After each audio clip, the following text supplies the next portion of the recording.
Para siswa, selamat berjumpa dalam acara televisi pendidikan sekolah. Mata pelajaran yang akan kita bahas kali ini ialah pelajaran geografi dan kependudukan dengan topik garis lintang dan garis bujur semu. Nah, para siswa, selamat mengikuti. Para siswa, apakah yang dimaksud dengan letak astronomis? Letak astronomis adalah letak suatu tempat yang didasarkan atas kedudukan garis lintang dan garis bujur semu. Globe atau bola dunia ini merupakan gambaran dari bumi kita yang jika digambarkan pada bidang datar atau kertas akan menjadi sebuah peta. Pada globe terdapat garis melingkar tepat di tengah-tengah, sehingga bumi seakan-akan terbelah menjadi dua sama besar, yaitu belahan bumi utara dan belahan bumi selatan.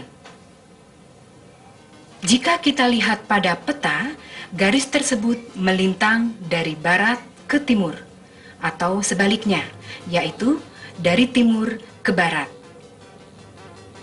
Garis tersebut dinamakan garis khatulistiwa atau garis lintang 0 derajat atau ekuator.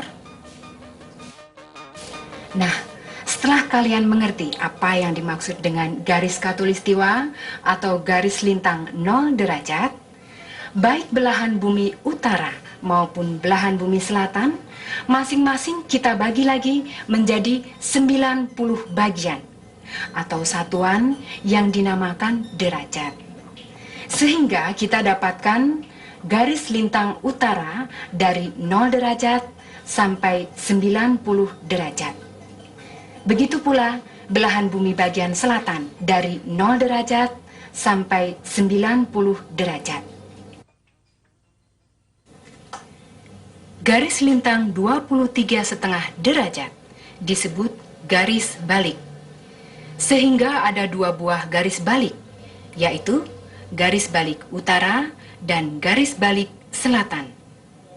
Selanjutnya, garis lintang 66,5 derajat disebut lingkaran kutub, sehingga didapatkan lingkaran kutub utara dan lingkaran kutub selatan. Nah, para siswa, setelah kalian mengikuti penjelasan tadi dengan seksama, marilah kita teruskan dengan manfaat dari garis lintang. Antara lain, dapat digunakan untuk menentukan iklim suatu daerah. Ada 4 daerah pembagian iklim di dunia, yaitu daerah beriklim tropis terletak antara 23,5 derajat lintang utara sampai 23,5 derajat lintang selatan. Daerah beriklim tropis biasanya mempunyai 2 buah musim, yaitu musim kemarau dan musim penghujan. Daerah beriklim subtropis yang terletak di belahan bumi bagian utara terletak antara 23,5 derajat lintang utara sampai 40 derajat lintang utara.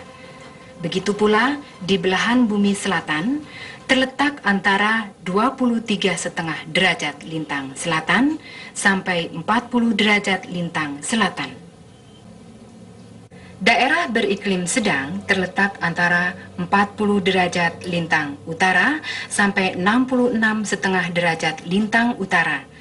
Begitu juga di belahan bumi selatan terletak antara 40 derajat lintang selatan sampai 66,5 derajat lintang selatan. Daerah beriklim kutub terletak antara 66,5 derajat lintang utara sampai 90 derajat lintang utara. Begitu juga di belahan bumi selatan, terletak antara 66,5 derajat lintang selatan sampai 90 derajat lintang selatan. Nah, baiklah, selanjutnya kita teruskan pada garis bujur semu. Ikutilah penjelasan berikut ini. Di samping kita mengenal garis lintang semu, kita juga mengenal garis bujur semu, yaitu garis hayal yang melingkar melalui kutub utara dan kutub selatan bumi.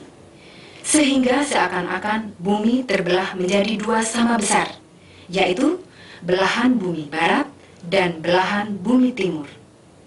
Garis lengkung tersebut melalui kutub utara, Greenwich, sebuah kota dekat London, menuju kutub selatan.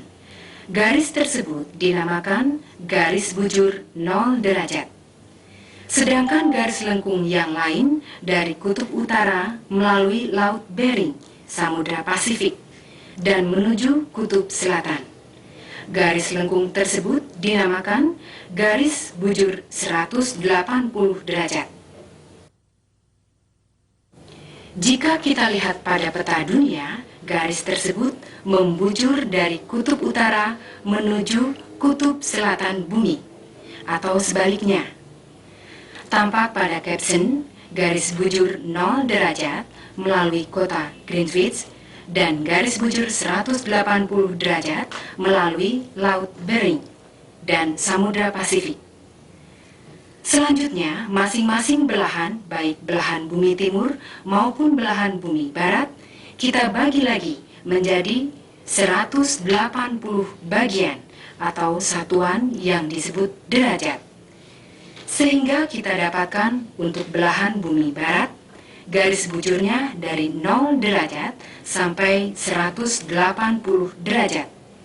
Begitu juga untuk belahan bumi timur, kita dapatkan garis bujur dari 0 derajat sampai 180 derajat. Garis bujur 180 derajat, baik barat maupun timur, berimpit menjadi satu melalui Laut Bering dan Samudra Pasifik. Para siswa, sekarang apa manfaat dari garis bujur itu? Garis bujur antara lain dapat digunakan untuk menentukan waktu suatu tempat.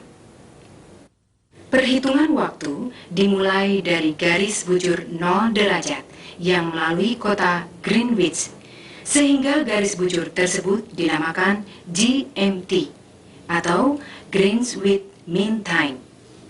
Daerah yang terletak di sebelah timurnya waktunya lebih awal, sedangkan daerah yang terletak di sebelah baratnya waktunya lebih lambat.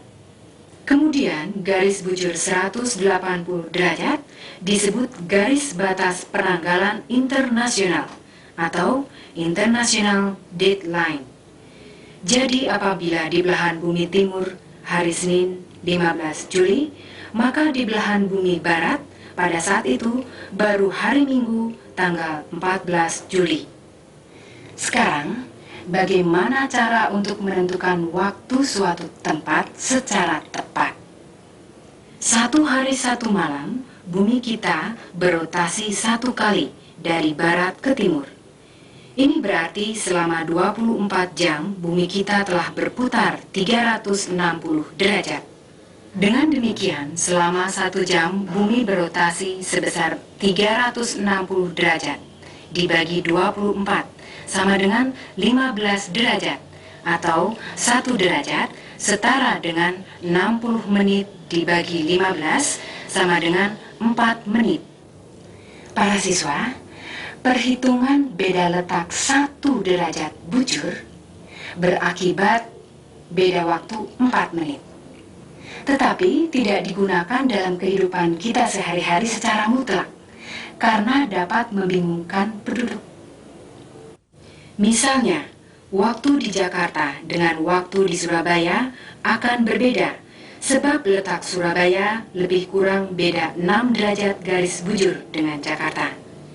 Jika di Jakarta pukul 19, maka di Surabaya pukul 19.24 menit. Sebab Surabaya terletak di sebelah timur Jakarta. Padahal kenyataannya waktu di Jakarta sama dengan waktu di Surabaya, karena terletak pada daerah waktu yang sama. Untuk itu digunakan pedoman lain, yaitu dengan menggunakan bujur standar. Bujur standar adalah merupakan garis bujur kelipatan 15. Misalnya 15, 30, 45, 60, dan seterusnya. Bujur standar digunakan untuk menentukan waktu standar, yaitu waktu yang digunakan di daerah sekitar bujur standar. Karena itu, kita akan berpedoman bahwa setiap selisih 15 derajat garis bujur standar akan mengakibatkan selisih waktu 1 jam. Dengan demikian, diperoleh keseragaman waktu di semua tempat di dunia ini. Misalnya, jika di London pukul 7.15 menit, maka daerah yang terletak di sekitar 15 derajat bujur timur pada saat itu pukul 8.15 menit. Begitu juga daerah yang terletak di sekitar 15 derajat bujur barat pada saat itu pukul 6.15 menit. Nah, para siswa, bagaimana untuk pembagian waktu di Indonesia yang terletak antara 95 derajat bujur timur sampai 141 derajat bujur timur?